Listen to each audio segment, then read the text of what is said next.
وَقُلْنَا يَا آدَمُ اسْكُنْ أَنْتَ وَزَوْجُكَ الْجَنَّةَ وَكُلَا مِنْهَا رَغَدًا حَيْثُ شِئْتُمَا وَلَا تَقْرَبَا هَذِهِ الشَّجَرَةَ فَتَكُونَا مِنَ الظَّالِمِينَ وَقُلْنَا يَا آدَمُ، نون کے ساتھ الف مد آ رہی ہے، یا آدم میں یا کے اوپر مد کھڑا زبر اور الف مدہ کے ساتھ کھڑا زبر آ رہا ہے، تو ہم دونوں کو کھینچ کے پڑھیں گے۔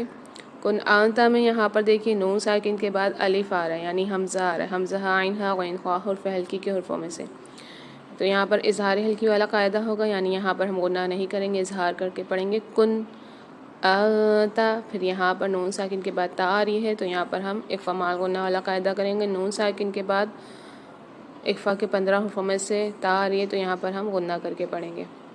وَزَوْجُكَ الْجَنَّةَ، زا کی آواز واضح ہونی چاہیے، زا کو ہم سیٹی سختی اور جماؤ کے ساتھ پڑھتے ہیں۔ نون کے اوپر تشدید آ رہی ہے، تو یہاں پر ہم غنہ کر کے پڑھیں گے۔ وَكُلَا مِنْهَا، لام کے ساتھ الف مد آ رہا ہے اور ہا کے ساتھ بھی الف مد آ رہا ہے، تو یہاں پر ایک ایک الف مدار کھینچ کے پڑھیں گے۔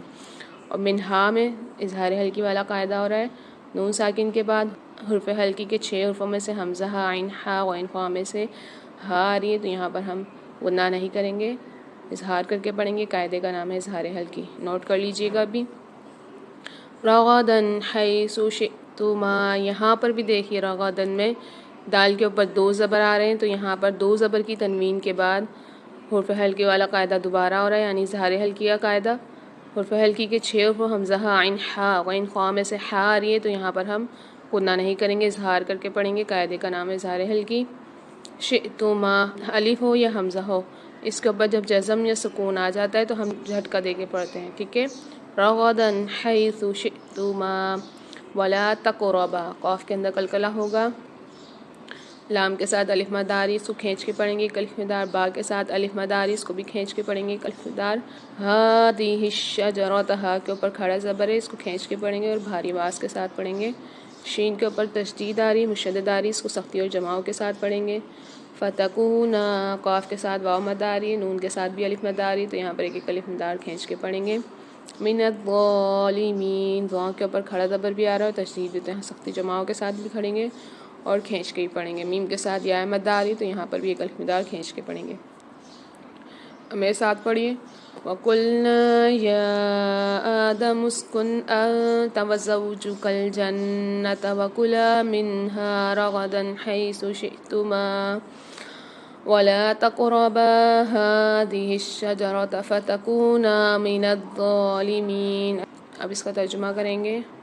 وَقُلْنَا، اور کہا ہم نے، یا آدم، اے آدم، اسکن رہو، آنتا تم، وزوجک اور بیوی تمہاری، الجنت جنت میں، وکلا اور تم دونوں کھاؤ، منہا اس سے، رغدن فراغت سے، حیث جہاں سے، شئتما تم دونوں چاہو، ولا اور نہ، تقربا تم دونوں قریب جانا، ہادی اس، الشجرۃ درخت کے، فتکونا ورنہ تم دونوں ہو جاؤ گے، من الظالمین ظالموں میں سے۔ اب اس کی تفسیر کریں گے۔ اس آیت سے معلوم ہوتا ہے کہ زمین یعنی اپنی جائے تقرر پر خلیفہ کی حیثیت سے بھیجے جانے سے پہلے ان دونوں کو امتحان کی غرض سے جنت میں رکھا گیا تھا، تاکہ ان کے رجحانات کی آزمائش ہو جائے۔ اس آزمائش کے لیے ایک درخت کو چن لیا گیا اور حکم دیا گیا کہ اس کے قریب نہ بھٹکنا، اور اس کا انجام بھی بتا دیا گیا کہ ایسا کرو گے تو ہماری نگاہ میں ظالم قرار پاؤ گے۔ یہ بحث ہے کہ وہ درخت کون سا تھا اور اس میں کیا خاص بات تھی کہ اس سے منع کیا گیا۔ منع کرنے کی وجہ یہ نہ تھی کہ اس درخت کی خاصیت میں کوئی خرابی تھی اور اس سے آدم اور حوا کو نقصان پہنچنے کا خطرہ تھا۔ اصل غرض اس بات کی آزمائش تھی کہ یہ شیطان کی ترغیبات کے مقابلے میں کس حد تک حکم کی پیروی پر قائم رہتے ہیں۔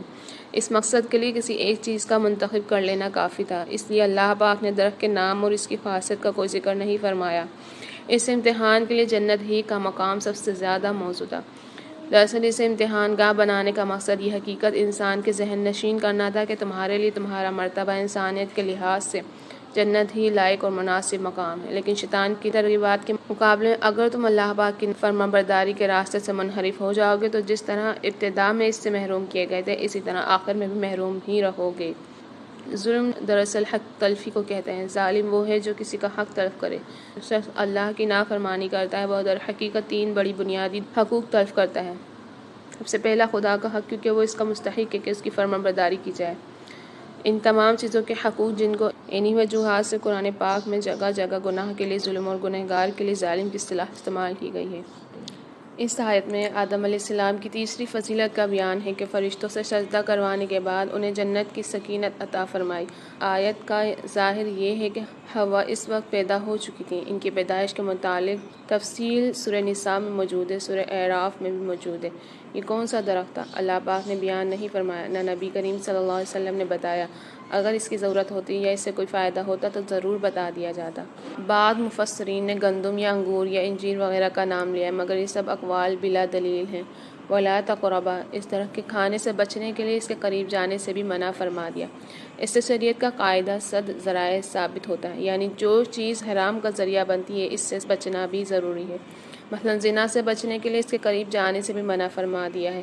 فرمایا وَلَا تَقْرَبُوا الزِّنَا، اور زنا کے قریب مت جاؤ۔ حرام سے بچنے کے لیے تبیحات یعنی شبہے والی چیزوں سے بچنے کا حکم دیا۔ نعمان بن بشیر رضی اللہ عنہ نے فرمایا کہ میں نے رسول اللہ صلی اللہ علیہ وسلم سے سنا، آپ صلی اللہ علیہ وسلم نے فرمایا بے شک حلال بالکل ظاہر ہے اور بے شک حرام بالکل ظاہر ہے، اور ان دونوں کے درمیان کچھ مشتبہ شبہ والی چیزیں ہیں جنہیں بہت سے لوگ نہیں جانتے۔